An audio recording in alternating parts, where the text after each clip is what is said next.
केवट के भाग्य।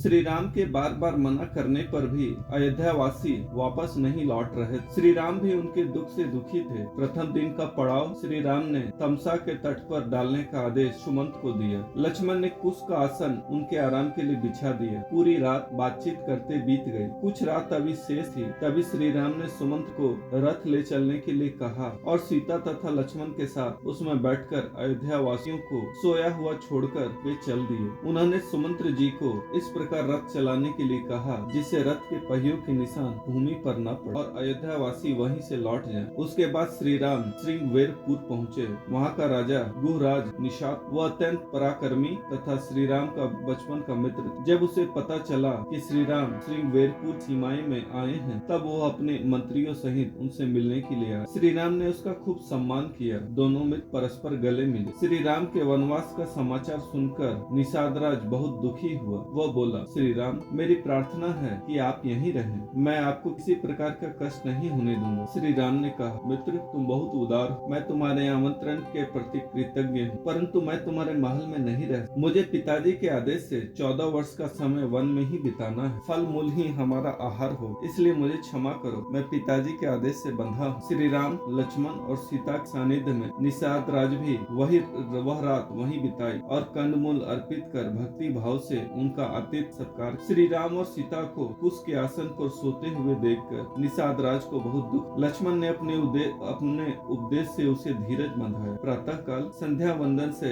निवृत्त होने के बाद श्री राम ने आगे की यात्रा पैदल करने का निर्णय किया। उन्होंने हाथ जोड़कर सुमंत्र से कहा, तात, आप हमारे पूज्य और हमारे पिताजी के परम मित्र। अब हम यहाँ से आगे पैदल ही जाएंगे। आप यहाँ से रथ लेकर अयोध्या लौट। मेरी अनुपस्थिति में मेरे माता पिता अत्यंत दुखी होंगे। आप उन्हें समझाकर धैर्य दीजिएगा और उनके चरणों में मेरा प्रणाम कहिए। मेरी आपसे यही प्रार्थना। सुमंत्र को विदा करके श्री राम गंगा तट पर चले। उन्होंने केवट से नाव ले आने के लिए वह भगवान का गुप्त प्रेमी और हठीला भक्त ने कहा, प्रभु, नाव में ले जाने के लिए मेरे साथ नाव में बैठने से पूर्व आपको मुझसे अपना पैर धुआना पड़े। सुना है आपके चरण रज में बिलक सकती है। उसका जिससे स्पर्श हो जाए वह स्त्री बन जाती है। यदि आपके चरण रज के स्पर्श से मेरी नौका भी स्त्री बन गई तो मेरे लिए समस्या। यही मेरी जीविका का साधन है और मैं इसी के द्वारा अपने परिवार का पालन पोषण कर। इसलिए यदि उस पार ले जाना चाहते हैं तो अपने पैरों को धोने का आदेश दें। यदि ऐसा न करना चाहे तो एक और उपाय, यहाँ से थोड़ी दूर गंगा जी में कमर भर जल है। आप वहाँ से आसानी से उस पार जा। श्री राम ने कहा, भैया, तुम वही करो जिससे तुम्हारी नाव बने। भगवान का आदेश प्राप्त कर केवट परम प्रसन्न हुआ।